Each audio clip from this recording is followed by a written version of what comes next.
NDRF के DIG गंभीर सिंह चौहान ने बयान देते हुए कहा कि कल ऑपरेशन बेहद सफल रहा, जिसमें लगभग 400 लोगों को सुरक्षित निकाला गया। आज भी ऑपरेशन जारी है। आज अब तक लगभग 150 लोगों को निकाला जा चुका है। आज अगर मौसम सही रहेगा तो सभी एजेंसियां मिलकर इस ऑपरेशन को पूरा कर लेंगे। देखिए, कल जैसा जो ऑपरेशन हुआ बहुत सफल ऑपरेशन रहा। लगभग 400 लोगों को सकुशल वहां से निकाला गया है। आज भी सुबह 6 बजे से ऑपरेशन जारी है और मातली हेलीपैड से भी और देहरादून हेलीपैड से भी हेलीकॉप्टर्स लगातार लोगों को निकाल रहे हैं। मॉर्निंग से अगर हम आंकड़ा देखें तो लगभग 150 लोगों को निकाला जा चुका है और जो वहाँ पर 300-400 लोग अभी हैं उनको भी उम्मीद करते हैं कि मौसम अगर साथ देगा तो हम आज इस ऑपरेशन को सभी एजेंसी मिलकर पूरा कर लेंगे। एनडीआरएफ की हमारी 4 टीमें वहाँ पे लगी हैं, जिसमें लगभग 110-12 लोग हैं, जिसमें हर तरह के जो टेक्निकल स्टाफ्स हैं, मेडिकल स्टाफ हैं, सर्च स्टाफ हैं और हमारे जो डॉग्स हैं स्पेशलिस्ट, वो सभी वहाँ पर तैनात हैं और लगातार कार्य कर रहे हैं।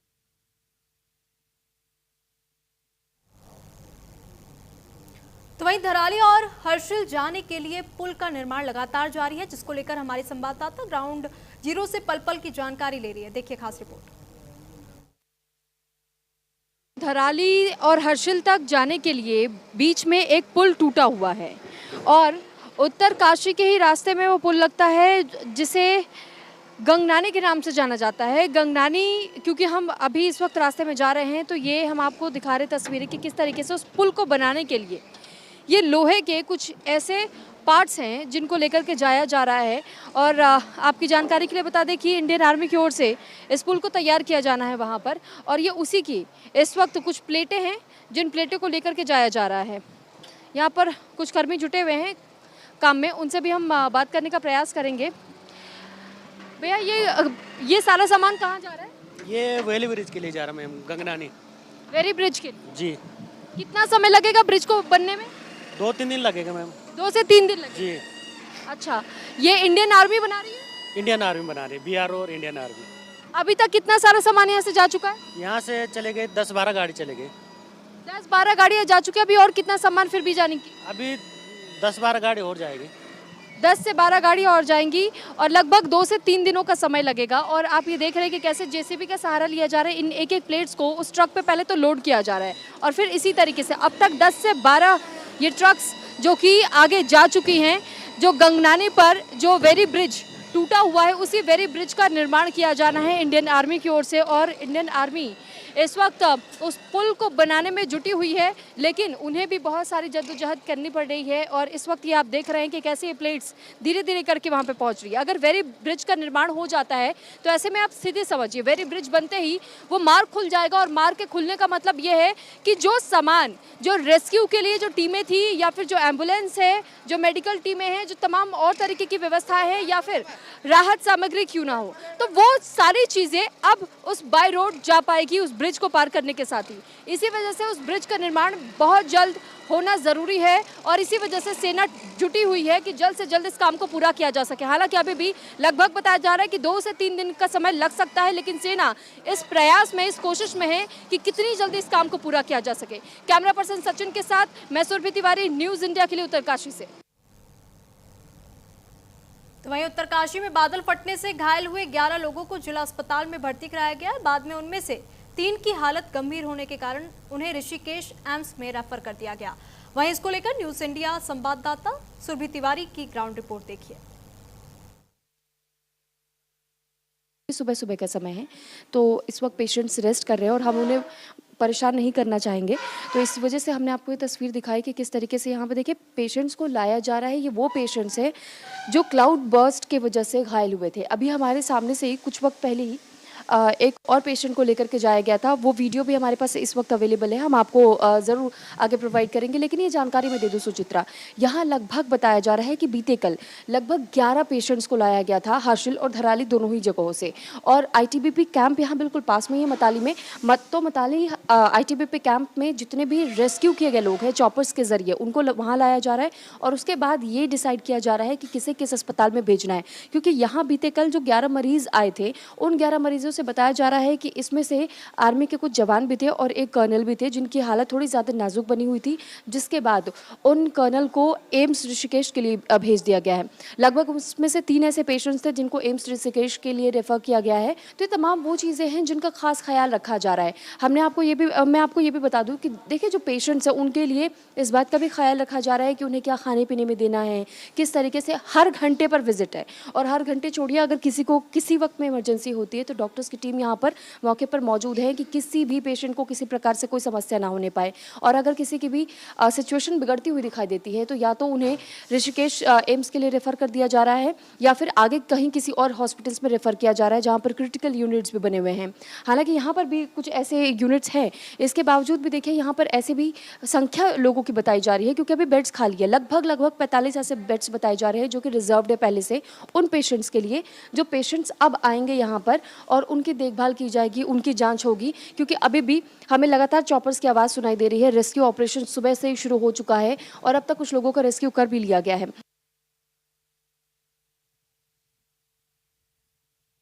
हॉस्पिटल में मौजूद हूँ और ये उत्तरकाशी का डिस्ट्रिक्ट हॉस्पिटल है। यहाँ पर ये कुछ पेशेंट्स हैं जो अस्पताल में इस वक्त आप देख रहे हैं। ये ऑर्थोपेडिक वार्ड है और इस ऑर्थोपेडिक वार्ड में कई ऐसे पेशेंट्स पहुँचे हैं जिन्हें रेस्क्यू करके धराली या हर्षल से लाया गया है और उन्हें काफ़ी गंभीर चोटें भी आई हैं। हालांकि बीते कल ये जानकारी मिली थी कि 11 पेशेंट्स को यहाँ लाया गया था, जिसमें से 3 को ऋषिकेश एम्स के लिए रेफ़र कर दिया गया था। यहाँ एक पेशेंट इस वक्त हमारे साथ है, उनसे हम जानते हैं कि उन्होंने अपनी आंखों के सामने क्या कुछ देखा, उनकी यह हालत कैसे हुई। सर, सबसे पहले तो नाम मैं जानना चाहूँगी। जी मैम, गोपाल नाम है मेरा। जी मैम, क्या पूछना चाह रहे हो? आप कहाँ के रहने वाले? जी मैम, मैं लोकल का हूँ, इधर उत्तरकाशी का। आप हर्षिल में थे या धराली में थे? मैम मैं हर्षिल में था। मैं इंडियन आर्मी के साथ ही काम करता हूँ एज पोर्टर। और हम मतलब रेस्क्यू के लिए जा ही रहे थे 8-10 लोग। देखा कि एक बादल हर्षिल में भी दोबारा फटा, उसमें हम 8-10 लोग घायल हो गए मैम। बस 8 से 10 लोग घायल हुए थे। क्या 8 से 10 लोग सब एक ही साथ इसी हॉस्पिटल में लाए गए? जी मैम, वो तो ज़्यादा जानकारी नहीं है मैम, क्योंकि उसके बाद मतलब होश नहीं रहा मतलब बराबर। तो मैं देख पा रही हूँ कि आपको बहुत ज़्यादा चोटें आई है, आपके पैर में सूजन भी है, पट्टी भी बंधी हुई है, चेहरे पर भी इतने कट मार्क्स है। उस वक्त आप कुछ भी समझ पाए या 1 सेकंड में पलक झपकते सब कुछ हो गया था? पलक झपकते ही मैम, हमारे पास सिर्फ 2-3 सेकंड का टाइम था, उसमें ना भाग सकते थे। मतलब सामने से मतलब वो पानी मलमा आ रहा था, मतलब हमारे पास कोई ऑप्शन नहीं था मतलब। उस वक्त मैं आपसे थोड़ा सा और डिटेल में जानना चाहूँगी, जैसे अचानक जब आप लोग रेस्क्यू करने के लिए वहाँ पहुँचे थे, आप लोग पहुँचे और ये तबाही आ गई, तो वहाँ एग्जैक्टली वहाँ क्या हुआ था, कैसी तस्वीर आपने देखी थी? और उसके बाद जब आप लोगों को वहाँ से हटाया गया तो कौन आपके पास पहुँचा मदद के लिए, क्या कुछ हुआ? मैम मदद के लिए तो हम मतलब इंडियन आर्मी ने ही हमें फिर बचाया, मतलब रेस्क्यू आर्मी ने ही किया। काफ़ी दूर तक हम चले गए थे बह के, और बस इतना ही मैम। उसके बाद तो हमें कुछ पता भी नहीं था कि मतलब जब थोड़ी देर मतलब हम 250-300 मीटर हम बह के गए तो मतलब हालत इतनी टाइट हो गई थी कि मतलब कुछ देखने या समझने के उसमें नहीं थे, मतलब कि कुछ बोल पाए मतलब।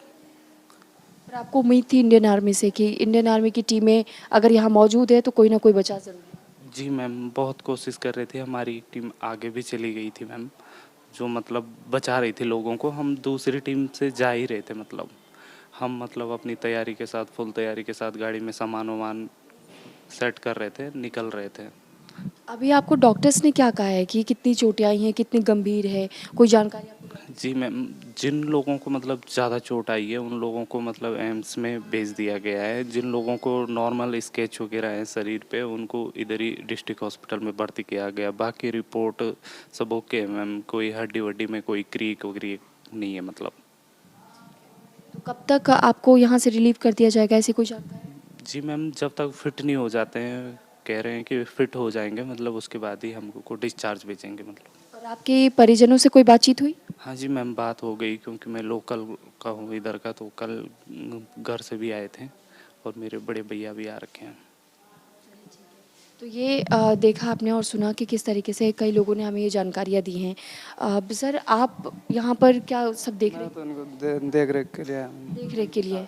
अच्छा, आप इन्हीं के साथ हैं। तो मैं आपसे जानना चाहूँगी, आपकी आंखों के सामने अब तक यहाँ पे कितने पेशेंट्स हैं? पेशेंट तो ये लगभग हमने तो कल ही आए यहाँ पे।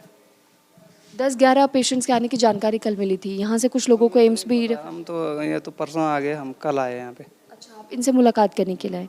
ठीक है, तो यहाँ पे देखिए परिजन भी पहुँच रहे हैं, जिन लोगों को जानकारी है कि डिस्ट्रिक्ट हॉस्पिटल में कई ऐसे पेशेंट्स हैं जो कि इस वक्त एडमिट हैं। हमने कुछ पेशेंट्स से पहले भी बातचीत की थी और इसी वजह से हम देखिए लगातार आप तक ये तस्वीरें पहुँचाने का प्रयास कर रहे हैं कि कैसे ये पूरा ये डिस्ट्रिक्ट हॉस्पिटल जहाँ पर ये ऑर्थोपेडिक वार्ड है, ये रहा, ये हड्डी अस्थि रोग वार्ड, और यहीं पर इसी यूनिट में कई ऐसे पेशेंट्स को लाया गया है जो कि इस वक्त जिनको चोटें आई है, जो कि हर्षिल और धराली से लाए गए थे, उनके लिए कहीं ना कहीं ये व्यवस्था की जा रही है। डॉक्टर्स की टीम है, नर्स की टीम है और वो लगी हुई है 24 घंटे उनकी तैनाती में। निगरानी की जा रही है कि कहीं किसी को कोई किसी चीज़ की आवश्यकता तो नहीं है, ज़रूरत तो नहीं है। ज़रूरत पड़ने पर यहाँ पर हर कुछ देर के बाद में यहाँ पर टीमें पहुँच रही हैं। डॉक्टर्स हर एक घंटे पर विजिट कर रहे हैं। नर्स यहाँ पर 15 से 20 मिनट के बाद आकर के उनका हालचाल जान रही है, पूछ रही है। खाने की पीने की व्यवस्था यहीं की जा रही है। तो तमाम ये सुविधाएँ हैं जो कि इन पेशेंट्स को इस वक्त देने की कोशिश की जा रही है। लगातार आपने देखा कैसे राज्य सरकार से केंद्र सरकार भी संपर्क में है। ये प्रयास किया जा रहा है कि कैसे लोगों को अभी भी उस मलबे वाली जगह से निकाल करके सुरक्षित जगहों पर पहुंचाया जा सके। जो लोग गंभीर तौर पर चोटिल हैं उन्हें किस तरीके से जल्द से जल्द सेहतमंद बना करके दोबारा और उनके घर उनके परिजनों के पास में वापस भेजा जा सके। कैमरा पर्सन सचिन के साथ मैं सुरभि तिवारी, उत्तरकाशी से, न्यूज़ इंडिया के लिए। तो वहीं उत्तरकाशी के धराली में आपदा के बाद राहत बचाव कार्य किया जा रहा है। वहीं इसको लेकर आईटीबीपी कैंप से न्यूज़ इंडिया संवाददाता सुरभि तिवारी की खास रिपोर्ट देखिए। मताली हेलीपैड पर एक अस्थायी एविएशन बेस बनाया गया है, जहां से हेलीकॉप्टर का संचालन किया जा रहा है और इससे राहत सामग्री और मेडिकल टीमों को तेजी से प्रभावित क्षेत्रों में भेजा जा रहा है। स्वास्थ्य विभाग ने धराली और हर्षिल में मेडिकल टीमें तैनात की हैं। एक 9 सदस्यीय टीम को हेलीकॉप्टर से भेजा गया, जो स्थानीय प्रशासन के साथ मिलकर घायलों का इलाज कर रही है। और मताली में एक अलग 12 सदस्यीय मेडिकल टीम तैनात की गई है, जिसमें कि 7 डॉक्टर, 5 पैरामेडिकल स्टाफ शामिल है। अब तक 70 से अधिक घायलों का इलाज हो चुका है। और ये जानकारी आपको दे दें कि गंभीर रूप से घायल लोगों को एम्स ऋषिकेश में आर्मी अस्पताल में भी रेफर किया गया है और एम्स के ऋषिकेश भी रेफर किया जा रहा है। उत्तरकाशी जिला अस्पताल में 9 मरीजों का इलाज चल रहा है, जिनकी हालत इस वक्त स्थिर बनी हुई है।